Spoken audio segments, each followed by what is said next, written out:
tadi nih ngomongin polos-polosan. Polos apa tuh? Jadi SPKO Dok Ray, itu emang kadang-kadang tuh agak mesti main koboi. Jadi kita tuh kalau lagi di medan perang gitu ya, kadang nggak bisa terlalu, tanda kutip, nggak bisa terlalu textbook. I see. Jadi kalau di textbook kan, oh ya, Harusnya gini. kalau lagi nyeri tidak boleh bertanding, tidak boleh berlatih, nggak bisa. Oke. Karena ini bicaranya kan prestasi, bicaranya nama baik bangsa gitu. Bawa nama negara. Bendera merah putih, jadi memang kita kadang-kadang agak mesti nekat. Tapi setelah tanda kutip dipaksain, dipush begitu, kita treat sampai beres. Berarti selama ini dapat pengalaman bahwa manusia tuh limitnya ternyata Iya, luar biasa ya? iya.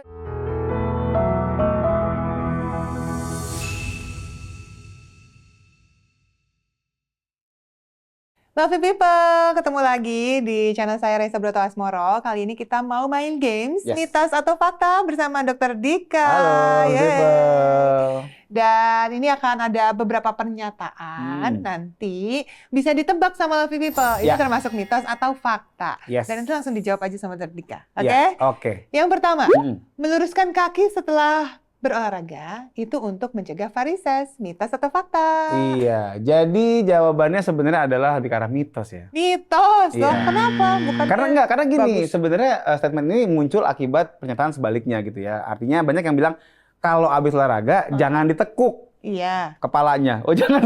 Gimana tengkleng ini kan aneh orang olahraga tengkleng. Enggak, kakinya maksudnya. Karena akan menyebabkan varises. Ini mitos. Oh mitos itu juga ya. Jadi yang namanya varises itu dia muncul akibat berbagai hal termasuk genetik. Kemudian untuk pekerjaan yang banyak duduk justru. Banyak berdiri juga bisa gitu ya. Kalau dia berdiri stay terus gitu kan. Banyak pakai high heels. Banyak pakai high heels bisa. Terus kehamilan gitu-gitu kan. Atau misalnya memang dia ada tumor dan sebagainya. Itu jadi varises. Tapi kalau misalnya kita bicara olahraga, sebenarnya meluruskan kaki itu lebih ke arah biar lancar aja darahnya. Tapi nggak sampai bikin varises juga kalau ditekuk. Oke. Kalau kram? Kalau kram beda cerita, Dr. Ray. Memang kram itu muncul akibat, sama tadi tuh kayak cedera, kita bicaranya, dia kelelahan yang terlalu berat. Sehingga dia akhirnya menjadi kontraksinya error gitu. Dan kalau misalnya udah error begitu, ditekuk dikit biasanya kumat kramnya. Jadi emang nggak apa-apa, kita tadi luruskan supaya juga sekaligus stretching juga kan. Nah tapi bukan untuk soal varises. Sip. Gitu. Thank you. Next yang kedua, olahraga tidak boleh dilakukan saat malam hari. Yes. Mau jawab dulu mungkin? Nah, yuk. Kalau olahraga malam? Nah, ya, apa dulu nih? Saya jadi agak-agak kemana-mana ini. Oke, coba mau jawab dulu lah, people. Yuk, datang kemari ya kamu jawab. Nggak bisa. Oh, nggak bisa. Jauhan. Oh, jauhan. Oh, saya pikir datang kemari. Saya nungguin loh tadi loh. Saya pikir mau datang. Jadi, sebenarnya ini adalah mitos. Mitos. Ya, berarti nggak apa-apa. Tapi gini, mitos yang ada dengan catatan khusus. Jadi, olahraga malam itu kita kalau bisa dibatasin jamnya. Karena jangan sampai yang namanya olahraga malam ini dia mengganggu jam tidur kita, Dok Ray. Jadi kalau misalnya gini, yang namanya jantung itu kan dia punya shift gitu lah, shift kerja.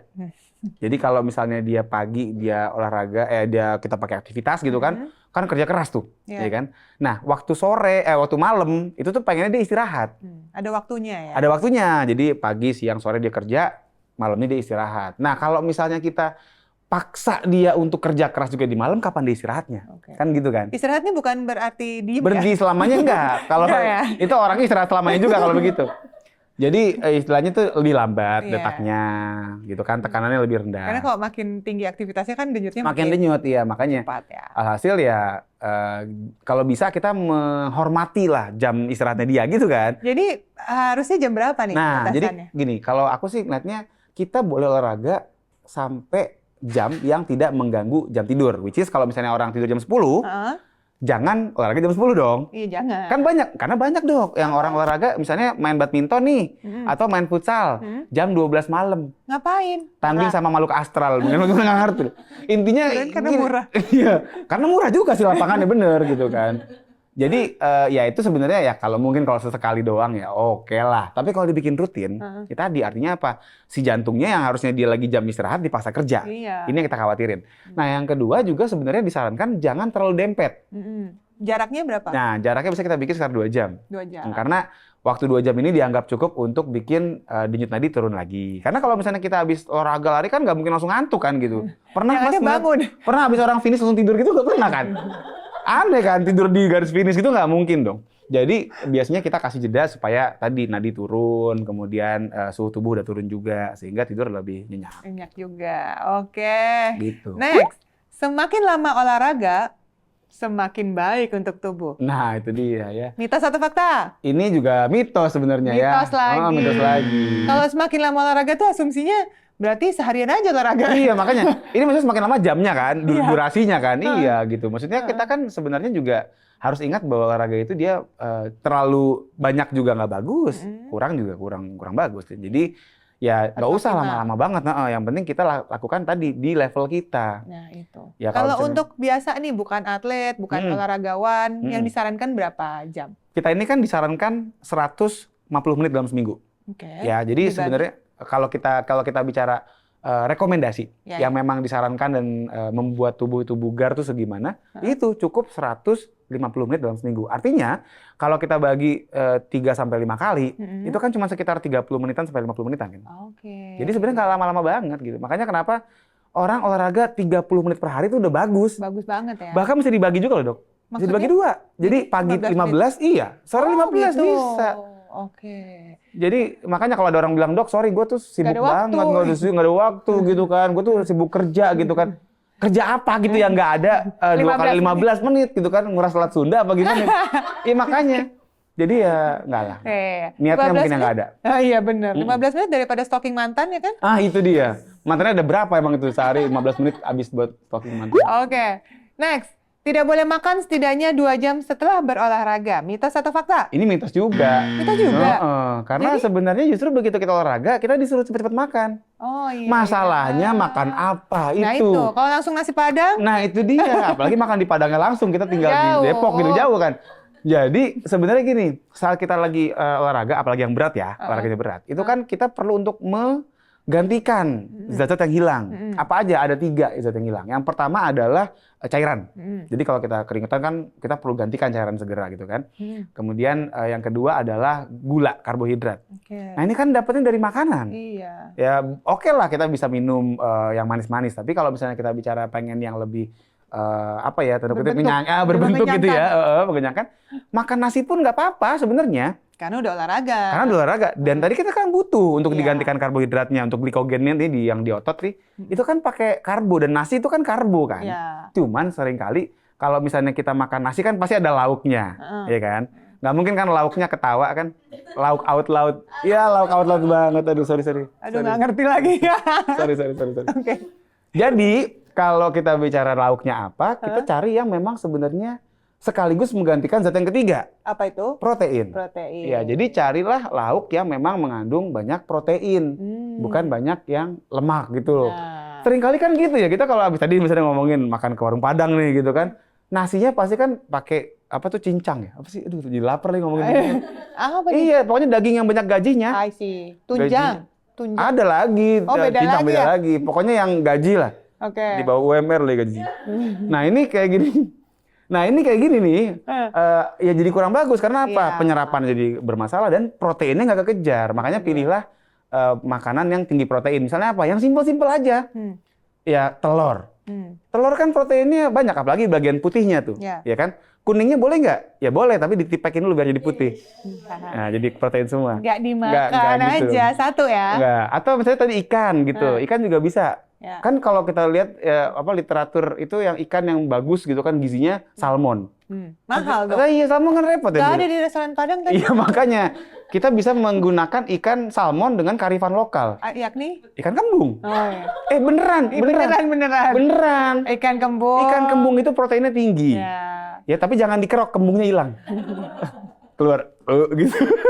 Kalau ikan tongkol? Ikan tongkol ya oke juga lah. Cuman biasanya kita yang banyak diomongin tuh ikan gabus, lele sama kembung. Oke. Terus kalau udah milih makanannya, tadi juga porsinya juga harus Iya, porsinya juga harus jangan sampai kayak nggak makan dari SD lah. Karena kadang orang balas dendam gitu loh. Gitu, kadang makan nasi rames gitu kan. Nasi bungkus tuh porsinya tuh cukup buat satu rombongan umroh gitu. Banyak banget. Jadi ya itu, boleh makan tapi ya jangan berlebihan. Dan pilih-pilih tadi ya cara makannya. Oke. Next, apabila olahraga tidak menyebabkan nyeri, artinya kurang berhasil. Nah, Ini no pain no gain. No pain no gain. Iya, Beneran kan? itu berarti? Nah, itu nggak mitos. Oh, Ini mitos semua kirain gampang beneran. banget. No pain no gain. Enggak, jadi katanya. gini, banyak orang bilang no pain no gain. Artinya kalau dia nggak sakit, artinya wah kurang maksimal. Iya kan kayak ngangkat beban gitu. Rasanya kalau belum kerasa gitu. Pegel jarem gitu kan kalau kata orang Jawa. Enggak. Oh enggak ya? Jadi gini, sebenarnya yang namanya latihan itu dia gini. Latihan bikin pegel, bikin jarem tadi atau pegel-pegel itu oke, itu bisa kita bilang ya udah wajar lah ya. Okay. Tapi kalau nggak nyampe ke situ, bukan berarti nggak ada manfaatnya. Maksudnya itu. Karena gini, biasanya orang-orang yang jarem itu, yang pegel-pegel, namanya DOMS sebenarnya. Oh, ya ini sekalian nama aja kerennya ya? Nama kerennya DOMS gitu ya. Jadi delayed onset of muscle soreness. Okay. Jadi buat lovely people yang mungkin pernah nih, misalnya malamnya nge-gym gitu kan, paginya sore gitu. Iya, ngangkat gayung yang warna pink tuh yang bentuk love aja nggak kuat gitu tuh kan. Tahu kan, Mbak Teresa nggak tahu. Mbak Teresa nggak tahu bentuk gayung yang warna pink bentuk love itu nggak tahu. Nah itu kan saking sakitnya gitu kan, saking lindungnya tuh itu namanya DOMS. Nah DOMS ini sebenarnya seringkali muncul pada mereka yang latihan itu agak sedikit lompat. Bukan over, aku nggak bilang over ya. Tapi progresifnya tuh agak galak gitu. Jadi terasa gitu kan sakitnya. Tapi kalau misalnya dia mau main smooth, pelan-pelan progresnya tuh nggak terlalu galak banget, nggak terlalu agresif, bisa nggak ngerasain DOMS itu. Gitu, jadi nggak harus. Jadi belum tentu ya. Oke. Iya. Next, ini terakhir nih ya. Mitos atau fakta?